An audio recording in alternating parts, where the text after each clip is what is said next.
네, 의사님들 너무너무 반갑습니다. 오늘도 많은 것들을 준비해 왔습니다. 어저께 인바디 어떠셨어요? 괜찮았었죠? 좀 어저께 인바디 나 상담 좀 해봤다 하시는 분 혹시 계신가요? 아무도 없는 걸로. 아무도 손을 안 드는 걸로 봐서. 아무도 없다니. 네, 배운 거는 바로바로 써먹으셔야 됩니다. 바로바로. 네. 자, 59분입니다, 사장님들. 각자의 그룹방에 아직도 랑연 라이브를 안 들어오면 어떡하냐. 정신이 있는 거냐, 없는 거냐. 네, 카톡에다가 얼른 글 남겨주시고. 네, 그러면 저희는 바로 리드하라로 시작해보도록 하겠습니다. 오늘 리드하라 또, 밖에, 이렇게, 오늘 리드하라를 보시면서 멘트 한 줄을 한번 적어보세요. 제가 공부하는 방법이거든요. 요런 짧은 것들을 많이 보면서 여기서 나오는 멘트를 이렇게 제 걸로 한 줄만 이렇게 적어보시면 아주 도움이 되실 겁니다. 그러면 저희가 이제 음악을 끄고 리드하라로 시작하도록 하겠습니다.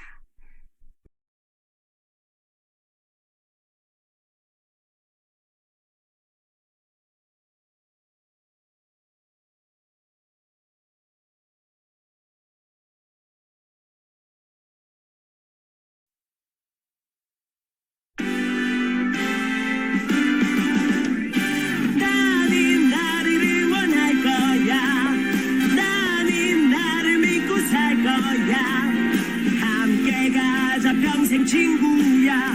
도전이 무모함이 아니야. 휴스킨 너를 응원할 거야. 휴스킨 너를 믿고 갈 거야. 희망은 헛된 꿈이 아냐. 함께 가자 평생 친구. 깨어있는 뉴스키너의 조직된 힘, 랑연라인 아침 미팅, 더 랑연 라이브. 랭글리와 라이트 형제는 모두 비행기를 만들고자 했다. 양쪽 다 동기가 확실했다. 둘 다 열심히 했고 과학적인 사고력도 뛰어났다. 그러나 어느 한쪽에 더 큰 운이 따른 것도 아니었다. 하지만 결과는 확연히 달랐다. 그 이유가 무엇일까? 라이트 형제에게는 특별한 꿈이 있었다. 형제는 비행기 발명이 중요한 이유를 알고 있었다. 그래서 하늘을 나는 법만 알아내면 세상이 바뀌리라 믿었고, 그들은 발명이 성공하면 사람들이 어떤 이익을 얻게 될지 상상했다. 랭글리는 부와 명예를 쫓으며 부유해지고 유명해지기를 위해 인재를 고용했지만 라이트 형제는 신념에 따라 진정한 열의를 갖고 주변 사람들의 마음을 일깨웠다. 랭글리는 와수로 시작했다. 반면 라이트 형제는 Y로 시작했다.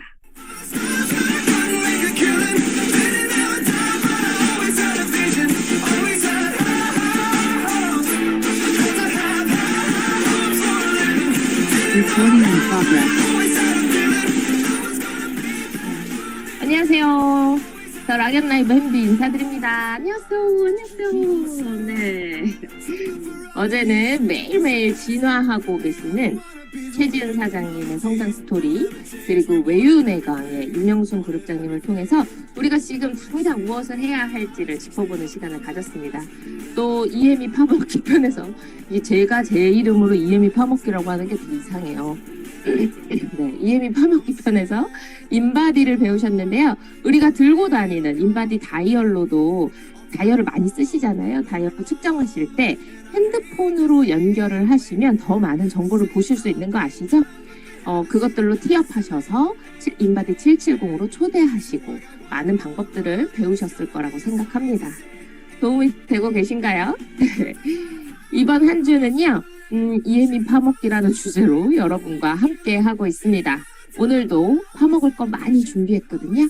네, K 뉴스키너의 시작, 더 랑연 라이브 사장님들의 힘찬 박수로 시작하도록 하겠습니다.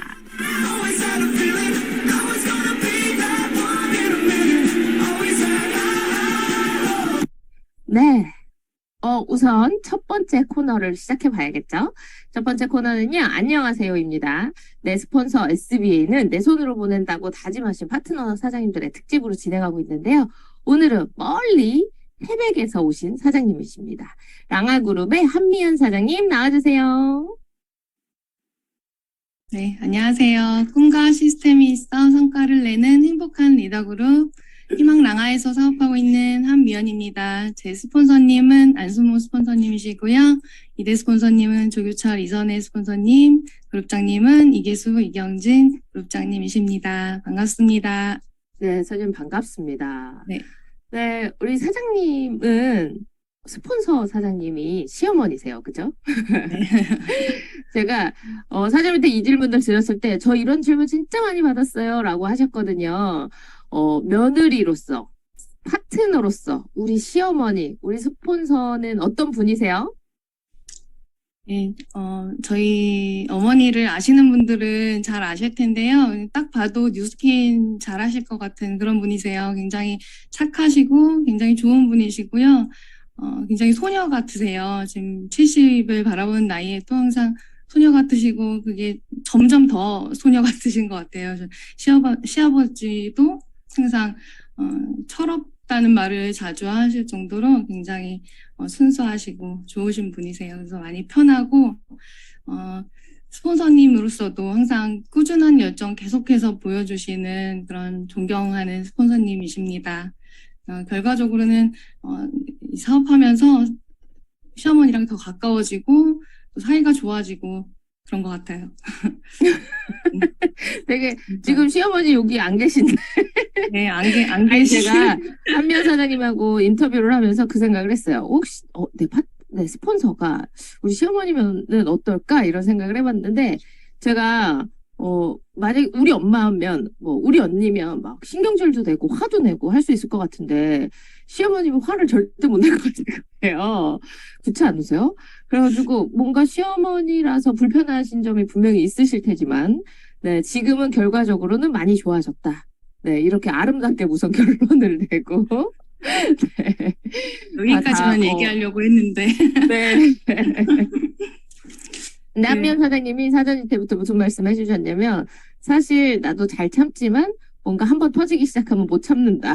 그래갖고 시어머니랑 좀 많이 부딪히셨대요. 일 사업하시면서 그쵸? 네, 처음 시작하면서도 그랬고, 이제 스폰서님한테 항상 좀 용기를 드리고 그런 도움이 되는 파트너가 처음부터 되고 싶었거든요. 이 사업을 오래 하시는 걸 지켜봤기 때문에 그랬는데 막상 또 하려니까 무조건 오케이 할 수가 없더라고요. 그래서 좀 예민한 성격인 편이고 어머니는 굉장히 단순하세요. 항상 좀 답정 넣으시고 결국엔 저희가 져요. 못 이겨요. 또 안씨라서 그런지 몰라도 굉장히 고집도 한 고집 하시고 그런데 또 워낙에 성격이 온화하시고 그러셔서 잘 들어주세요. 제 말도. 약간 서로 소통하면서 안 부딪히려고 서로 많이 노력했던 것 같고 근데 이런 생각도 저만 지금 혼자 할 수도 있어요. 어머니 지금 아무 문제 없다고 생각하실 수도 있어요. 네. 아, 나는 문제인데 시어머니는 아무 문제가 아니라고 생각하실 수도 있다. 아, 시어머니 들어오셨네요. 그러게요. 오늘 안수만 미국에 사장님 여기 계시네. 사장님 미국에 계시죠, 지금. 네. 네네. 네, 우리 한미연 사장님의 스토리, 마이 스토리를 지금 제가 여쭤보질 않았는데 우리 사장님이 아주 예전에 트랜스포메이션이 출시됐을 때, 뉴스킨에 그때 출시됐을 때 그때 사업을 시작하셨다고 하셨어요. 그쵸? 근데 그때 하셨다가 그만두시고 다시 사업을 결심하시고 열심히 지금 진행 중이시잖아요. 사장님 그때도 사업을 시작하셨었고 지금도 하고 계신데 그때와 지금 사업이 어떻게 달라지신 것 같으세요? 네, 그 트랜스포메이션 때도 그랬고 에이즐락이라는 말에 정말 끌렸고 그 전부터 사실 어머니가 계속해서 리크루팅 해오셨는데 그때도 열심히 하려고 했지만 좀 끌려왔던 것 같아요. 그때와 지금의 차이는 끌려왔냐, 제가 제 발로 왔냐 그 차이인 것 같아요. 그래서 네, 그런 차이인 것 같고 제가 무슨 말 하려고 그랬지? 그때는 열정으로 뭔가 하려고 했는데 많은 성공하신 분들도 많이 뵙고 하면서 저도 될 거라고 생각했는데 막상 해보니까 그게 잘 되지 않더라고요. 그래서 금방 포기를 하게 됐거든요. 그렇게 해서 자영업을 바로 시작을 했고 10년간 이제 자영업을 하면서 저한테도 뉴스킨이 어떤 할 수밖에 없는 그런 타이밍이 왔으면 좋겠다 그런 미련은 항상 있었던 것 같아요. 그래서 그게 코로나의 위기로 왔고 네, 뉴스킨 사업을 할 수밖에 없었습니다. 그리고 스폰서님의 삶이 제가 딱 그리던 삶이었기 때문에 그때 보였던 스폰서님의 삶이 정말 부럽고 이렇게 되고 싶다 이렇게 생각을 했거든요. 근데 지금 또 파트너분이 최근에 이제 33LC 클럽에서 홍보대사 되고 하신 파트너분이 저희 친척인데 어머니를 외숙모라고 부르시는 분이세요. 근데 여쭤봤더니 어떻게 해서 뉴스킨 사업을 선택을 했냐 물어보니까 외숙모처럼 되고 싶어서요 이렇게 얘기를 하더라고요. 저랑 굉장히 비슷하다고 생각을 해서 네 그런 차이가 네. 있어요.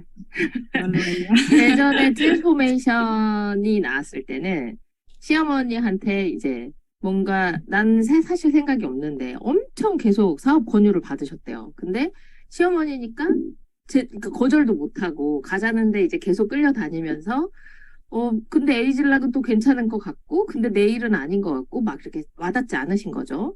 그래갖고 사업을 시도하셨다가, 이건 내 일 아니야, 라고 생각하시고 자영업을 하셨어요.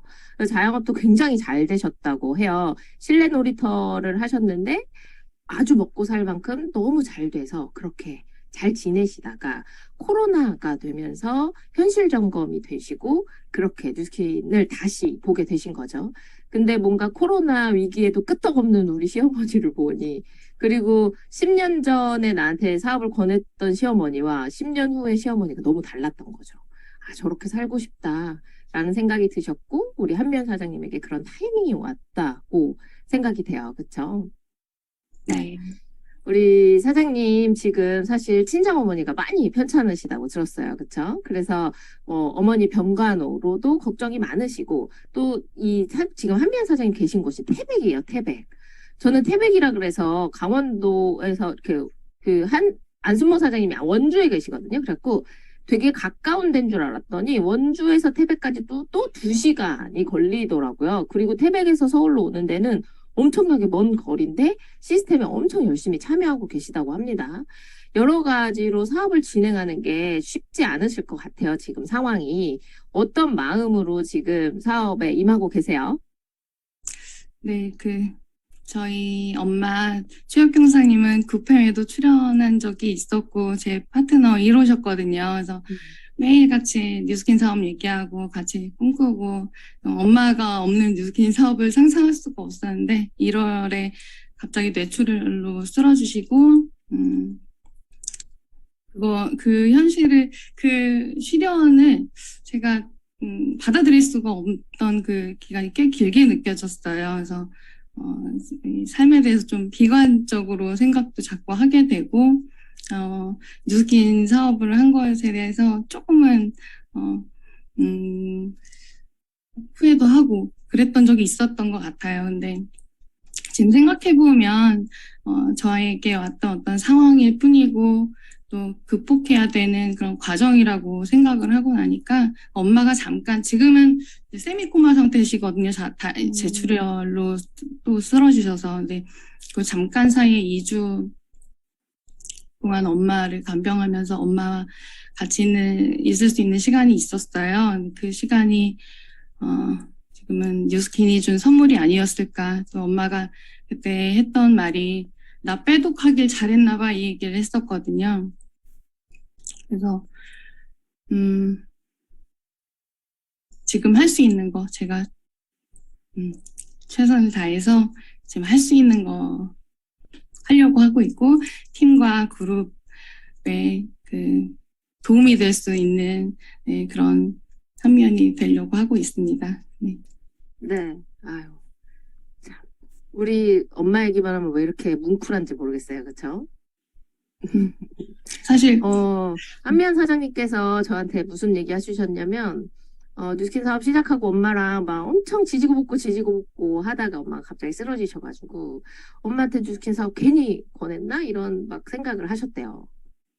근데 어머니가 잠깐 눈 뜨셨고 정신이 있으실 때 나 빼독하길 진짜 잘했어라고 딸에게 그렇게 말씀하셨다고 하시는 걸 보면 어머니도 우리 한면 사장님이 진짜 이 일로 진짜 성공하길 바라실 거고 또 우리 시간이 진짜 기다려주지 않잖아요. 그렇죠? 이 방송을 듣고 계시는 많은 사장님들이 진짜 우리가 시간이 너무너무 짧고 그리고 우리가 할 수 있는 것들이 그렇게 많지 않더라라는 것들을 좀 알고 내가 무언가를 할 수 있을 때 많이 같이 하시면 너무 좋을 것 같다는 생각이 드네요. 네. 분위기를 좀 바꿔서, 네. 우리 사장님의 스포츠 사장님이신 안순모 사장님이 이 방에 와 계신데, 안순모 사장님이 지금 사실 미국에 가 계시거든요.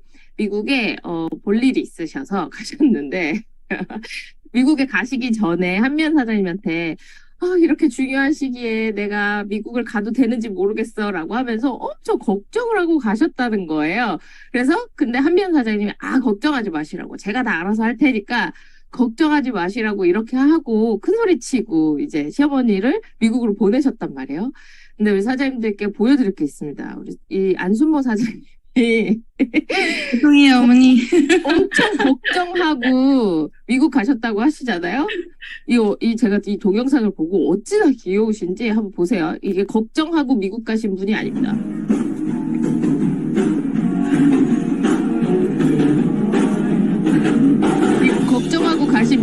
걱정하고 미국 가신 분의 뒷모습이 아니죠?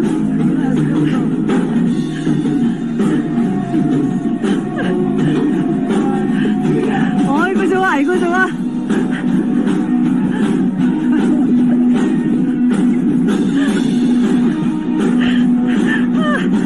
못 산다 진짜.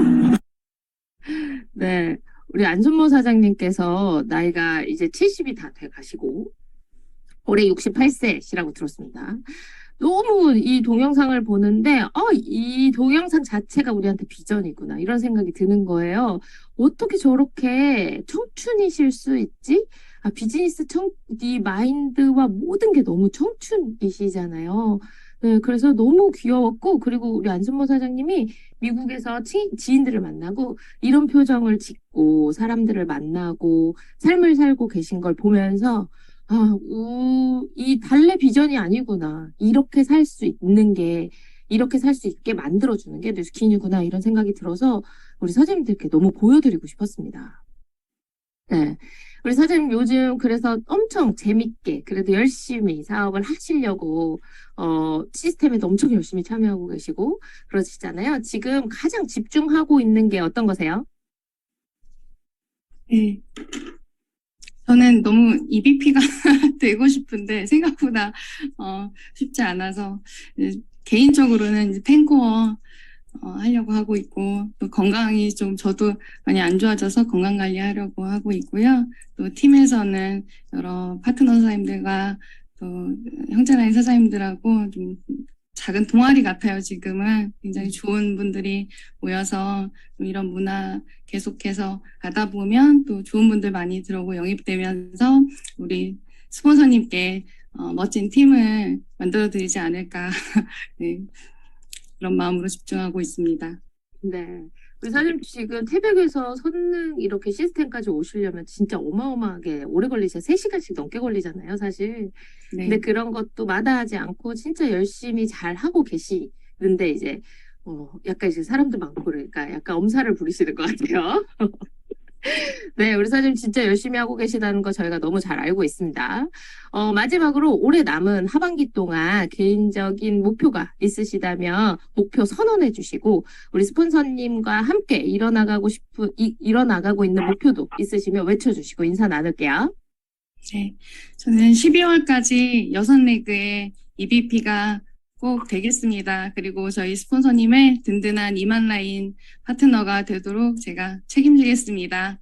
그리고 이렇게 출연하라고 제의받았을 때 많이 제가 엄살 부렸거든요. 조규철 스폰서님한테도 많이 엄살 부렸는데 통하지는 않았는데 지금 현재 포지션보다 앞으로의 포텐셜이 중요하다고 말씀을 해주시고 용기를 주셨어요. 그래서 네, 열심히 하는 한면이 되도록 하겠습니다. 감사합니다. 네, 감사합니다. 한면 사장님, 오늘 나와주셔서 진짜 감사드리고요. 진짜 많이 사장님을 위해서 기도하고, 그리고 항상 응원하겠습니다. 감사합니다. 감사합니다, 선생님.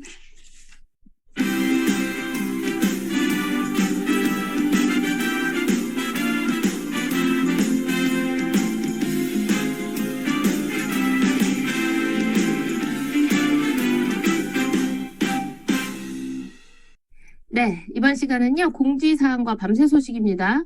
오늘은 공지가 크게 없어요.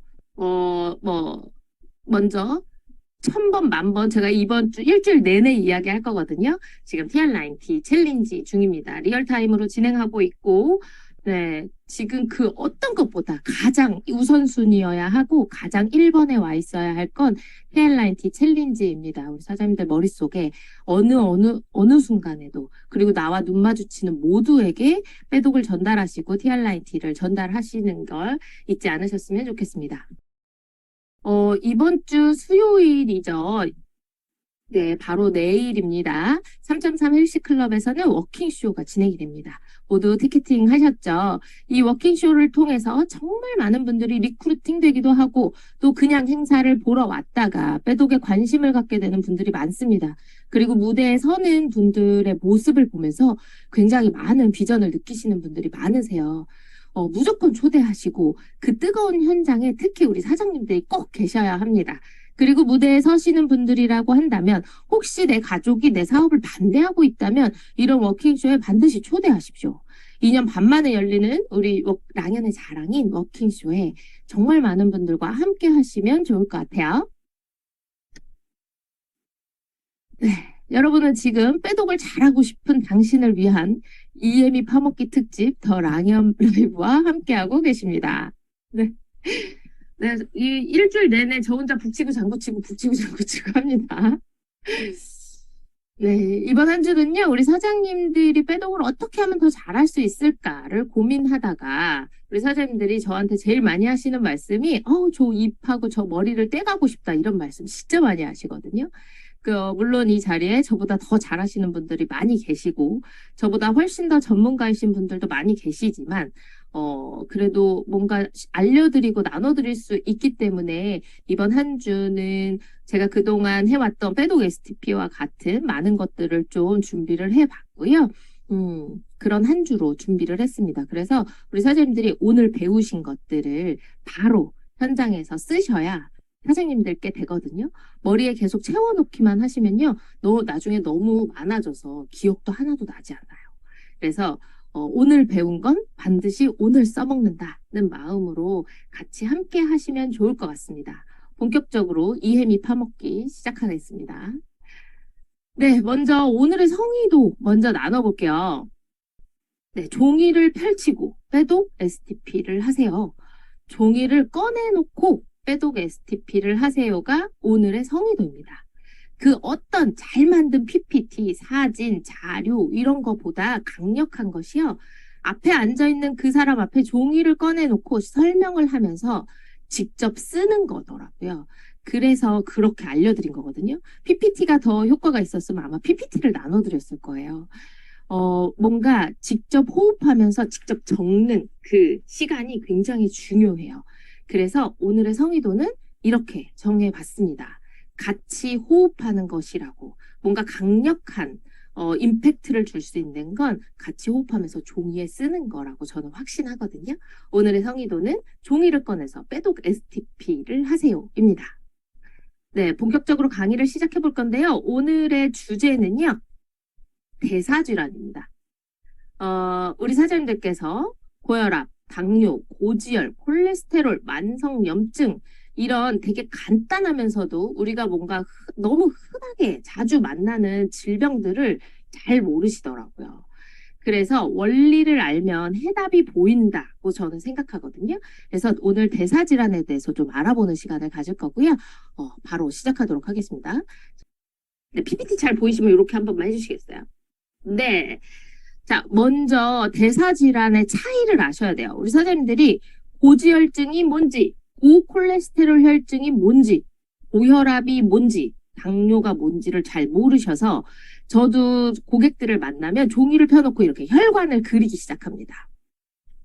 먼저 전 인류의 지금 살고 있는 현대 지구에 살고 있는 전 인류의 80%가 심혈관의 질환을 가지고 있다고요. 점점 많은 사람들이 심혈관이 깨끗하지 않고 질병이 시작되고 있다고 하거든요. 근데 이 원인이 지방을 너무 많이 먹어서 생긴다고 합니다. 우리 너무 많이 먹는 거예요. 근데 그 중에서 지방을 너무 많이 먹는 거죠. 먼저 고지혈증은요, 피 속에 기름이 많은 거예요. 근데 그 기름이 중성지방이 많은 겁니다. 자, 보세요. 중성지방도 지방이고 콜레스테롤도 지방입니다. 근데 두 개가 이름이 달라요. 그리고 두 개가 온대가 달라요. 중성지방은요, 음식으로부터 옵니다. 우리가 기름진 음식을 너무 많이 먹으면 피 속에 당연히 기름이 많아지겠죠. 몸 안에 기름이 많아질 거 아니에요. 그쵸? 그 몸 안에 많아진 기름들이 피 속으로 들어가서 혈관을 떠돌아다니게 되는데 그게 우리가 말하는 중성지방입니다. 그러면 중성지방이 많아지면 어떻게 될까요? 피가 기름이 많아지니까 피가 이렇게 물처럼 졸졸졸졸졸졸 이렇게 잘 흘러 있어야 되는데 기름이 많아지다 보니까 피가 끈적거려지게 되는 거예요. 그게 우리가 말하는 고지혈증입니다. 고지혈증은 피에 중성지방이 많다, 피가 끈적거린다 이렇게 생각하시면 돼요. 그러면 콜레스테롤은 뭐냐? 자, 콜레스테롤은 어디서 만들까요? 우리 몸에 콜레스테롤이라는 건 너무 중요한 호르몬이기 때문에 우리 몸에서 만듭니다. 우리 몸은 되게 신기해요. 우리 몸에 꼭 필요한 것들은 인간에게 맡기지 않아요. 네가 이렇게 음식을 통해서 먹어봐, 해봐 라고 하지 않고요. 몸 안에서 직접 만들어내요. 그런 게 호르몬이거든요. 몸 안에서 직접 만들어내는 호르몬 뭐 있을까요? 뭐 콜레스테롤도 호르몬이고요. 뭐 여성 호르몬 이런 것도 호르몬이고요. 그쵸? 그리고 뭐 인슐린 이런 것도 호르몬이고 코티솔 너무 많이 들어고 이런 거 다 호르몬이거든요. 우리 몸에서 아주 중요한 역할을 하는 애들은 우리 몸이 직접 만들어냅니다. 근데 이 콜레스테롤이라고 하는 애는 앞에 리드하라 영상에서 보셨듯이 간에서 만들어요. 우리 몸 안에 있는 콜레스테롤의 70% 이상은 간에서 만들고 나머지 30%는 음식을 통해서 흡수됩니다. 근데 이 간에서 만든 콜레스테롤이 좋은 콜레스테롤이 있고 나쁜 콜레스테롤이 있더라라는 거 얘기 많이 들어보셨죠? 아까 리드하라 영상 기억하셔야 된다. HDL 얘는 좋은 거, LDL 얘는 나쁜 거. 이렇게 사실 콜레스테롤이 좋은 거 나쁜 게 어딨어요. 그냥 내 몸에서 나온 거지. 얘네 둘이 역할이 다른 거거든요. 자, 좋은 애는 기름을 없애주는, 기름을 녹여주는 역할을 하고요. LDL은요, 기름을 뭉치게 하는 역할을 합니다. 기름을 뭉치게 하는 것도 지가 할 일이 있으니까 그렇게 하는 거예요. 근데 우리가 그걸 너무 많이 먹어서 문제가 되는 거거든요. 어쨌든 콜레스테롤은 간에서 만드는데 이 콜레스테롤이 전체적으로 높아지게 되면 피 속에 들어가서 중성지방의 콜레스테롤까지 많아지니까 어떤 일이 생기냐면 피가 지들끼리 엉겨 붙게 되는 거예요. 그래서 피떡을 만듭니다. 혈전이라고 부르는 피떡이 생길 확률이 높아져요. 그리고 혈관벽에 가서 자꾸 들러붙게 됩니다. 자, 콜레스테롤이 높아지면 혈액이 뭉쳐지면서 지들끼리 자꾸 이렇게 뭉쳐지면서 우리가 혈전이라고 부르는 피떡이 생기게 만들고 그 피떡들이 이 혈관벽에 자꾸 쌓이는 거예요. 그러면 혈관벽에 자꾸 쌓여 있는 것들이 자꾸 요렇게 혈관벽에 쌓이다 보니까 어때요? 혈관이 좁아지게 되죠? 그러면 혈관이 좁아졌으니까. 자, 보세요. 우리가 이렇게 운전을 하고 가다가 보면 자동차가 이렇게 가다가 넓은 길에서 갑자기 좁아지면 무슨 일이 생기죠? 차가 갑자기 막히게 되죠. 똑같습니다. 혈관도 잘 가다가 길이 갑자기 좁아져. 그러면 혈관이 이렇게 좁아졌으니까 막히잖아요. 그러다 보니 피가 잘 지나가지 못하게 되는 거예요. 그리고 심지어 피까지 끈적거려. 그러니까 애들이 더 잘 흘러가지 못하겠죠. 그래서 무슨 일을 하냐면 내 심장이 얘네들을 더 이렇게 멀리 보내야 되기 때문에 더 세게 펌프질을 합니다. 그게 우리가 말하는 고혈압이에요. 고혈압 별거 없습니다. 자, 피가 끈적끈적해. 피를 자동차라고 생각하시고요. 혈관을 도로라고 한번 생각해 보세요. 도로가 이렇게 있는데 자동차가 영 시원찮은 거예요. 자동차가 막 20만 킬로 탄 티코야. 여기 티코 다 모르시나? 아무튼 경차야. 20만 킬로를 탄 경차야. 그럼 애가 시원치 않겠죠. 그러면 이렇게 시원치 않은 자동차가 가고 있는데 길도 울퉁불퉁하고 막 비포장 도로가 됐어. 어때요? 자동차가 금방 망가지겠죠. 피도 혈관도 굉장히 빠르게 망가지게 됩니다. 이런 게 우리가 말하는 고혈압이에요. 심장이 더 세게 펌프질을 해서 피를 어떻게든 보내려고 하는 그 시도가 고혈압이거든요. 그러다 보니까 뭉친 혈액들이 자꾸 좁아진 혈관에 쌓이게 되고 그렇게 혈관을 막아버리게 되는 게 고혈압입니다. 그리고 당뇨라고 하는 애는요. 자, 위에 그림 보시면 보세요.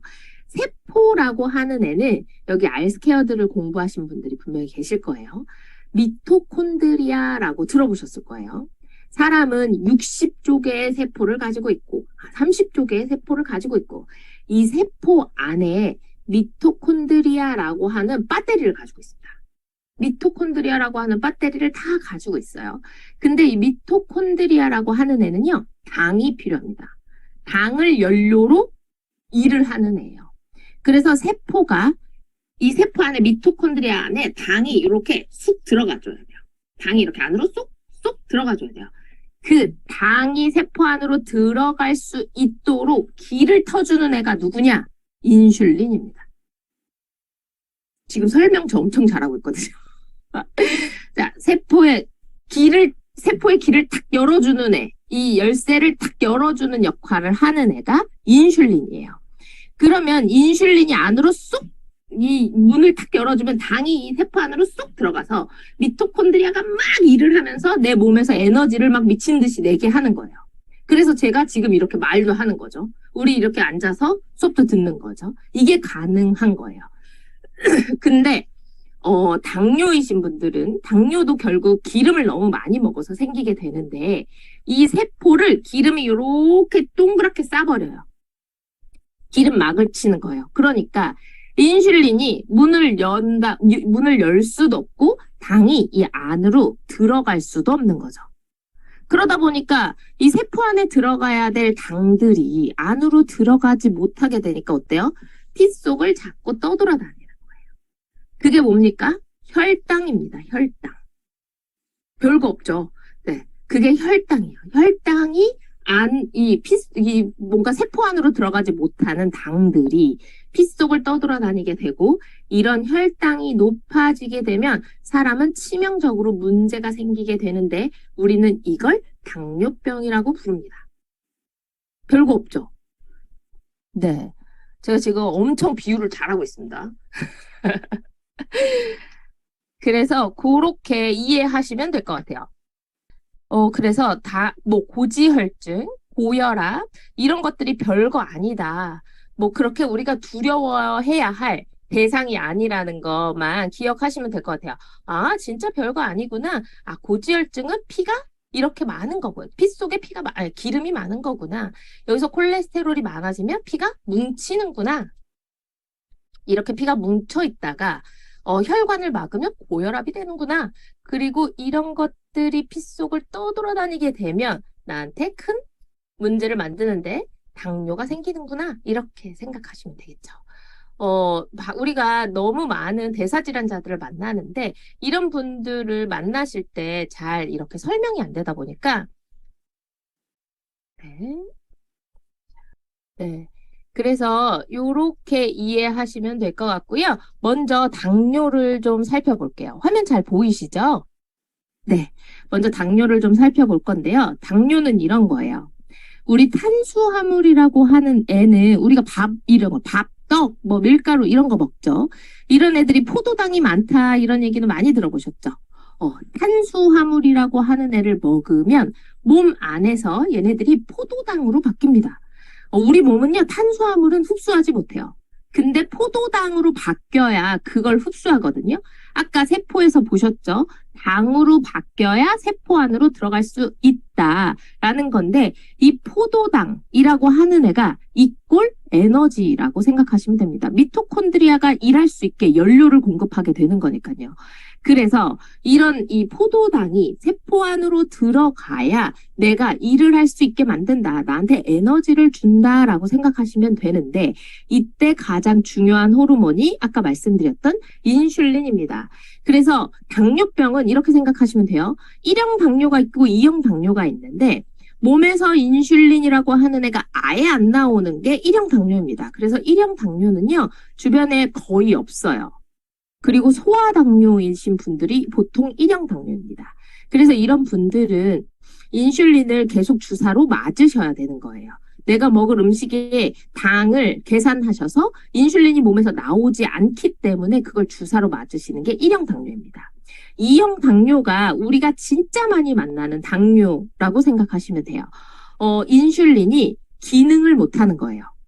인슐린이 일을 해야 되는데 세포의 문을 열어주는 역할을 해줘야 되잖아요. 근데 이 몸 안에 당이 너무 많아.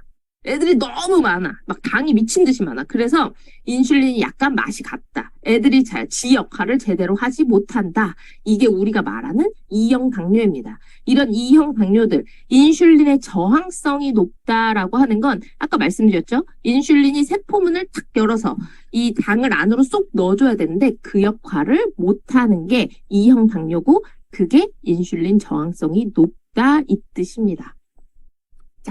그러면서 이 떠돌아다니는 당들이 피 속을 떠돌아다니는 게 고혈당이다. 이렇게 생각하시면 돼요. 이 혈당이 높아지면요. 에너지를 효율적으로 쓸 수 없겠죠. 왜냐면 미토콘드리아에 기름을 못 주니까. 이 당을 못 주니까. 그래서 계속 피곤합니다. 처음에는 피곤함으로 나타나요. 그래서 이 피곤함들이 계속 쌓이게 되고 처음에 당뇨가 오신 분들이 제일 많이 하시는 말씀이 나 피곤해요. 나 피곤해. 뭔가 이유 없이 피곤하다? 당을 의심해 보셔야 한다는 거죠. 네. 자, 그렇게 되면 무슨 일이 생기냐? 네. 그래서 당뇨병을 저희가 진단할 때 어떻게 하냐면 우리 뭐 공복혈당 이렇게 피 이렇게 찔러가지고 보시는 분들 많이 보셨잖아요. 이 공복 상태에서 몸 안에 당이 들어오지 않은 상태에서 혈당이 126이 넘어가면 우리는 당뇨다라고 진단하게 돼요. 근데 집에서 재는 거랑 병원 가서 재는 거랑 하면 보면 이게 혈당 체크를 해보잖아요. 그럼 병원에서 재는 게 무조건 당이 더 높게 나옵니다. 왜냐면 병원에서는 찔러서 바로 확인하는 게 아니라 병원에 있는 기계는 이 혈청하고 분리를 하게 되거든요. 그래서 순수하게 적혈구 있는 데만 뽑아내기 때문에 그 순수하게 당을 뽑아내기 때문에 훨씬 더 당이 높게 나와요. 자, 당뇨의 정상 범위는 이건 무조건 외우셔야 돼요. 70에서 100입니다. 내 공복혈당은 70에서 100이 정상이다. 외우시면 돼요. 그리고 밥을 먹고 난 뒤에는 혈당이 한 20에서 60까지 더 플러스로 올라가게 되는 거예요. 그래서 한 140, 공복혈당이 공복혈당이 아니라 식후혈당이 한 140 정도가 나오면 정상이다. 이렇게 판단하는 거죠. 자, 그리고 당뇨에서 절대 모르시면 안 되는 당화혈색소라는 걸 알려드릴게요. 자, 당뇨 주변에 많이 만나보시잖아요. 근데 누구는 약만 먹고 누구는 인슐린을 맞아. 그쵸?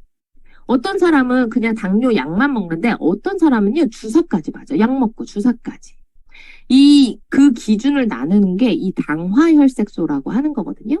이 당화혈색소는요 말 그대로 당화된, 달아진 피의 혈색소, 그 헤모글로빈을 추출한 거예요. 그래서 3개월 동안의 식후, 식전 이런 거 상관없이 3개월 동안 당의 평균 수치를 나타내는 거예요. 그래서 굉장히 중요한 지표다라고 생각하시면 됩니다.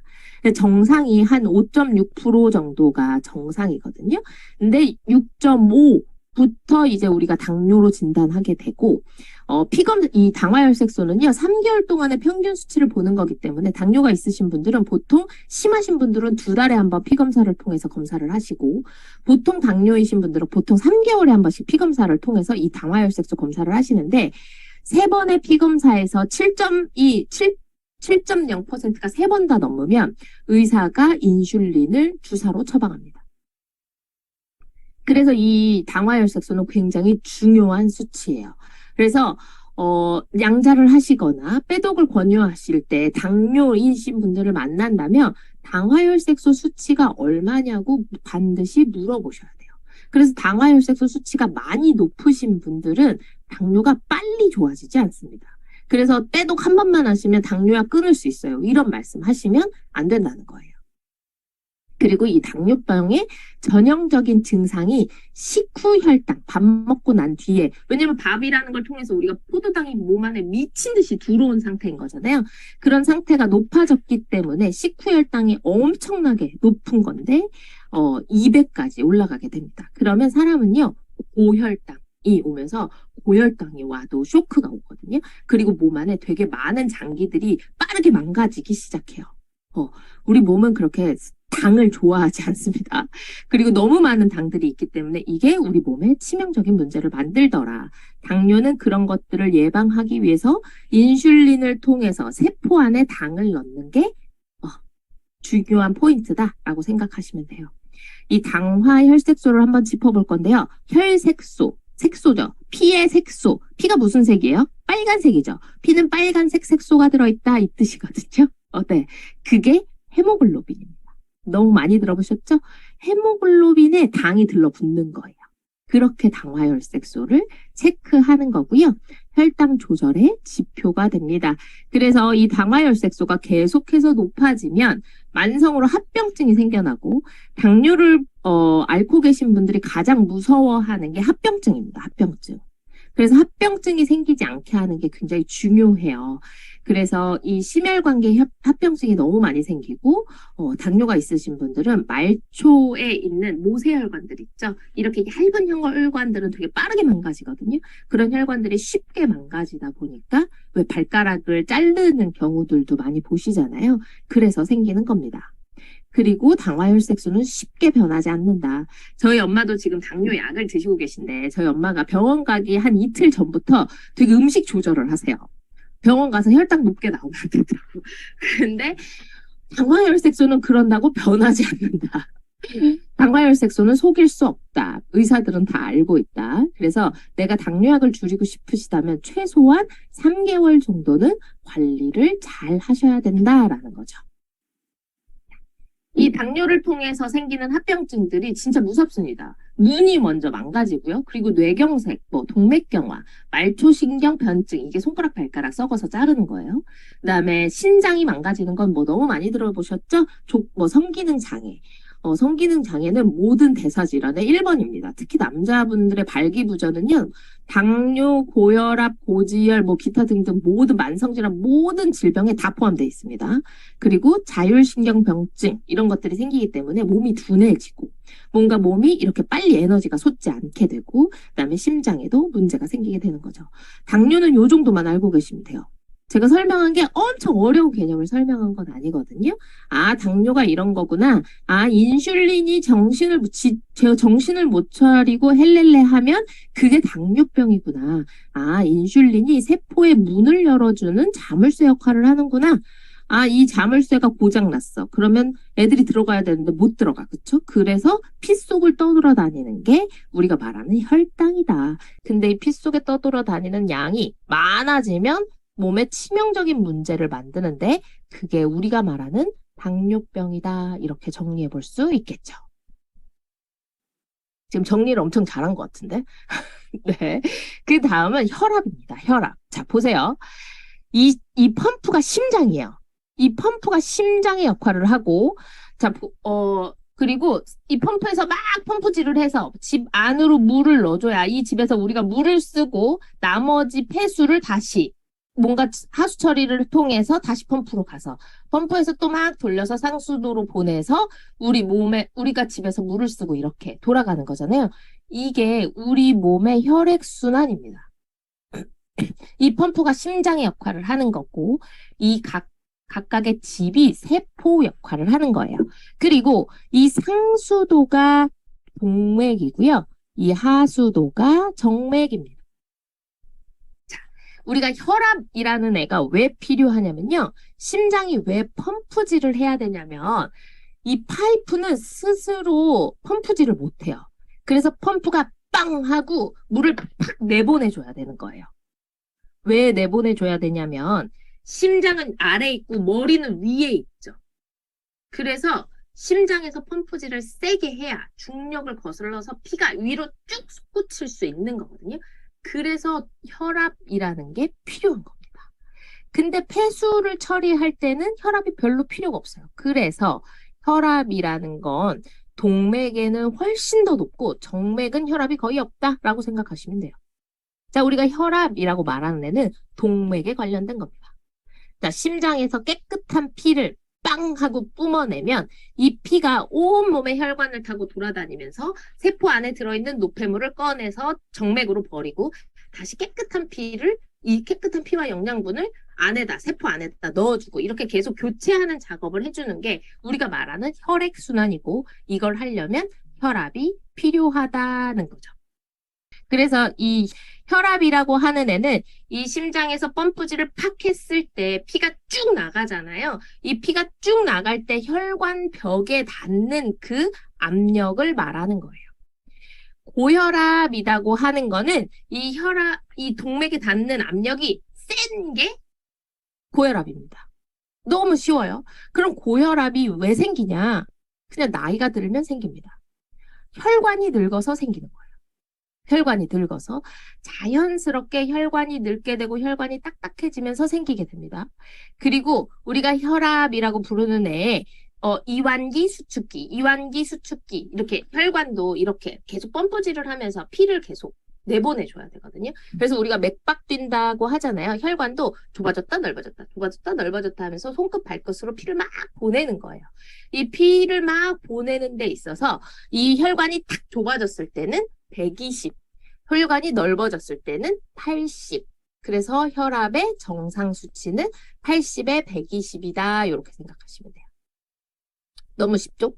그리고 고혈압은 종류가 두 개인데 1차성 고혈압이 있고 2차성 고혈압이 있습니다. 자, 1차성 고혈압은 타고나길 고혈압으로 타고난 거예요. 라는 거고 그리고 뭔가 환경적인 예를 들어서 지금 막 깜깜한 골목길에 나 혼자 걷고 있는데 뒤에서 남자가 막 쫓아와. 어떤 막 시커먼 옷을 입은 사람이. 그럼 어때요? 심장이 두근두근 하면서 막 떨리게 되고 긴장을 하게 되잖아요. 이럴 때 혈압이 팍 올라가거든요. 왜냐면 모든 혈관이 수축하게 됩니다. 왜냐면 언제든지 튀어나가야 되니까. 그렇게 환경적인 요인에 의해서 일시적으로 혹은 유전적으로 우리 집에 우리 엄마도 고혈압이고 할머니도 고혈압이고 할아버지도 고혈압이고 우리 아빠도 고혈압 막 이래. 그런 걸 우리가 1차성 고혈압이라고 하죠. 유전적인 영향이 있는 거. 2차성 고혈압은 우리가 만나는 대부분의 사람들 잘못 먹어서 너무 많이 먹어서 피가 안 좋아져서 생기는 고혈압이 2차성 고혈압입니다. 네. 혈압이란 건 반드시 필요한 거예요. 왜? 혈액을 돌려야 되니까. 피를 돌려야 되니까 혈압이란 건 필요한데 고혈압이 생길 수밖에 없는 건 이 피를 돌리는 데 있어서 뭔가 원활하지 않아. 그럼 심장이 더 세게 짜고 더 세게 짜고 하는데 그게 고혈압이다. 이렇게 생각하시면 됩니다. 자, 그렇다고 한다면 고혈압의 원인이 되는 게 여기서 말하는 원인은 2차성 고혈압을 얘기하는 거겠죠? 2차성 고혈압의 원인은요. 아까 말씀드렸던 노화, 나이가 먹으면 그냥 혈압이 올라갑니다. 기본적으로. 그리고 짜고, 달고, 기름 많이 먹고, 흡연하시고, 뚱뚱해지고, 스트레스 많이 받으면요. 혈압이 그냥 올라가게 돼요. 이런 원인들이 있어요. 이런 원인들을 보면 무슨 생각이 드세요? 아, 이 사람 빼독하고 헬스클럽 빨리 들어가야겠구나. 이런 게 머릿속에서 막 생각이 나시면 되는 거거든요. 자, 그렇다 보니까 고혈압이 생겼을 때 가장 큰 문제는 이거예요. 심내혈관 질환이 생길 수 있다. 심내혈관 질환, 심장 질환, 뇌혈관 질환이 생길 수 있다. 이 정상적으로 혈압이 있으면 혈관이 그렇게 손상을 받지 않는데 계속 한 군데를 막 너무 세게 쳐. 그러니까 혈관이 손상을 받기 시작하는 거예요. 근데 문제는 내 몸 안에서 지금 피가 어디서 어디쯤에 돌고 있거나 이런 거 느껴지세요? 전혀 느껴지지 않잖아요. 우리 고혈압은요, 증상이 없습니다. 그래서 내가 고혈압인 걸 잘 몰라요. 그러다가 혈관이 딱딱해지고 뭔가 동맥경화가 생기고 어지러움증이 생기고 뭔가 이런 뭐 혈전이 생기고 피떡이 생기고 기타 등등 뭔가 정밀한 검사를 통해서 발견하지 않으면 고혈압은 발견하기가 쉽지 않더라. 증상이 없으니까. 그래서 병원 같은 데 가시면 혈압을 자주 재시는 게 굉장히 중요하겠죠. 그리고 이런 동맥경화나 혈전이 우리 생명을 유지하는데 아주 치명적인 문제를 만들게 됩니다. 그리고 뇌혈관, 너무 중요하죠. 심장혈관, 너무 중요하죠. 이런 것들의 문제를 만들어내게 되는 원인이 고혈압입니다. 그리고 이 고혈압이 심해지면요, 신장이 굉장히 빨리 망가져요. 우리 몸에 있는 신장은 청소부 역할을 하게 되는데 이 신장은 아주 가느다란 모세혈관들이 막 뭉쳐져 있는 애거든요. 그러다 보니까 이 고혈압에 의해서 혈관들이 빠르게 망가지면서 신장이 제일 먼저 망가지더라라는 거죠. 자, 우리 사장님들이 오늘 이거 하나만 기억하시면 될 것 같아요. 자, 혈압약이라고 그러면 혈압약을 먹으면 되는 거 아니에요? 되는 거 아닙니다. 자, 우리가 병원에서 처방받는 혈압약이라고 하는 것에 기전을 아셔야 돼요. 자, 앞에서 혈압에 대해서 막 배웠어요. 혈압이 그러면 원인이 뭘까? 피가 더러워졌고, 몸 안에 기름이 너무 많았고, 혈관에 막 뭔가 안 좋은 기름 같은 것들이 생기면서 기름이 쌓여서 혈관이 좁아졌기 때문에 고혈압이 생긴 거잖아요. 그쵸? 근데, 이것들을 청소하려면 기름때를 벗겨내야 되는 거죠. 그쵸? 그게 치료를 하는 거잖아요. 근데 병원에서 처방해주는 혈압약이라고 하는 것들은 실제로 기름때를 벗겨주는 게 아니라 이 혈압이 높아진 증상을 완화시킨다는 거예요. 다시, 실제로 고혈압을 치료하려면요, 혈관에 껴있는 기름때를 벗겨내셔야 되는 거거든요. 근데 그 기름때가 벗겨지는 게 혈압약이 하는 일이 아니라 이 혈압약은요, 혈압이 올라간 증상만 완화시켜주는 겁니다. 자, 혈압약의 종류는 모든 제약회사에서 혈압약을 다 만들어요. 왜냐면 너무 많은 사람들이 혈압약을 먹고 있기 때문에. 근데 혈압약의 종류는요, 이 5가지밖에 없습니다. 이 5가지가 다예요. 칼슘 차단제. 자, 생각해보세요. 아래서부터 할까요? 이뇨제입니다. 몸 안에 물이 많고, 혈액, 피가 많아. 그 몸은 똑같은데, 혈액이나 체액이 많아졌어. 물이 많아졌죠. 그러면 혈압이 올라가요. 그래서 강제로 몸에서 물을 뺍니다. 이게 혈압약이에요. 그래서 혈압약으로 초반에는 이뇨제를 처방받는 분들이 굉장히 많아요. 초기 단계. 자, 이게 혈압을 낮추는, 증상을 낮추긴 했지만 원인을 제거하지 않았죠. 그리고 베타 차단제류가 있습니다. 얘는요, 심장을 천천히 뛰게 만드는 거예요. 릴렉스하게 만드는 거예요. 그래서 이 베타 차단제는 이 심장을 빨리 뛰게 하는 거. 아까죠, 자, 우리 이제 깜깜한 골목길을 걷고 있어요. 근데 뒤에서 막 시커멓게 입은 남자가 막 뒤에서 나를 쫓아와. 그럼 어때요? 뭔가 언제든지 어느 순간에 도망가야 될지 모르니까 온몸이 다 수축을 해야 된단 말이에요. 그쵸? 탁 튀어나가야 되니까. 그래서 내 몸에서는 호르몬을 막 만들어냅니다. 나를 긴장시키는 코티솔도 만들어내고 막 아드레날린도 만들어내고 그래서 혈관과 막 모든 근육을 다 수축시켜요. 근데 이 베타 차단제는요, 그 호르몬이 안 나오게 하는 거예요. 그래서 골목길을 걸어가는데 이 베타 차단제를 드시고 계신다. 그러면 남자가 쫓아오는데 그래, 날 잡아잡수 하고 아주 천천히 걸어가면서 이렇게 걸어가게 만드는 거. 이 호르몬, 나를 수축시키는 호르몬이 안 나오게 만드는 게 베타 차단제입니다. 그래서 심장이 빨리 뛰게 하는 걸 막는 게 베타 차단제예요. 자, 혈관벽에 있는 기름때를 벗긴 게 아니라 혈관이 수축되는 상황이 생기지 않게 하는 게 베타 차단제입니다. 이게 그래서 베타 차단제를 드시는 분들의 부작용이 뭐냐면요, 사람이 늘어져요. 고혈압약 드시고 막 이렇게 늘어지시는 분들이 있거든요. 그게 베타 차단제류의 약입니다. 자, 알파 차단제는 뭐냐면요, 혈관을 강제로 넓혀 놓는 거예요. 혈관을 확장시키는 겁니다. 강제로 확장시키는 게 알파 차단제 약이에요. 자, 실제로 혈관 안에 껴있는 기름때를 없애야 이 혈관이 깨끗이 넓어지는 건데, 이 기름때를 벗기는 게 아니라 혈관 자체를 그냥 넓게 만들어놔요. 그럼 무슨 일이 생기냐? 피가 혈관 벽이 얇아지면서 혈관이 잘 터지게 됩니다. 이게 알파 차단제예요. 그리고 안지오텐신 2 억제제라고 하는 게 있는데 이 안지오텐신 2는 이게 기전이 되게 복잡해요. 그래서 그냥 이것만 외우면 됩니다. 우리 몸에 나오는 안지오텐신 2라고 하는 게 있어요. 근데 얘가 나오면요. 혈관이 좁아져요. 얘도 지 역할을 하려고 혈관을 수축시키는 거거든요. 근데 얘가 나오지 않게 억제시키는 약이 혈압약입니다. 자, 고혈압의 원인은 혈관벽에 껴있는 기름때를 벗긴 게 아니라 뭔가 혈관을 좁아지게 만드는 애, 뭔가 이 심장을 빨리 뛰게 만드는 애, 이런 호르몬들을 차단시키는 게 우리가 먹는 혈압약이라는 거예요. 그리고 마지막 이 칼슘 채널 차단제는 더 기가 막힙니다. 사람 몸 안에 있는 칼슘이 이 혈관에도 돌아다니거든요. 이 혈관 속에 돌아다니고 있는 칼슘은요, 굉장히 많은 역할을 해요. 되게 중요한 역할을 합니다. 근데 이 혈관에 칼슘이 한번 쓱 지나가면요, 혈관이 싹 좁아져요. 그리고 맥박도 빨리 뛰게 만들어요. 그러면 어떻게 돼 있어요? 아까도 말씀드렸죠. 혈압이 올라가겠죠? 그래서 칼슘이 칼슘의 역할을 제대로 하지 못하게 몸 안에서 칼슘을 계속 억제시키는 약을 먹게 되는데 그게 칼슘 채널 차단제이고 그게 고혈압 약입니다. 자, 보세요. 내가 칼슘을 계속 먹는데 그러니까 그래서 병원에서 그러니까 무슨 지시라고 하면 안 되지. 어때서 병원에서 어떻게 처방을 하냐면요. 이 칼슘 차단제류의 고혈압 약을 주고 동시에 칼슘을 처방해 줍니다. 이게 뭐 하는 짓이냐는 거죠. 그렇죠? 그래서 이 혈압을 없애게 하는 건 딱 하나다. 혈관벽에 껴있는 기름때를 청소하고 피를 깨끗하게 만들어주는 게 가장 좋은 치료법이다라고 생각하시면 되는데 우리가 먹고 있는 병원약, 혈압약은 그런 걸 하지 않는다.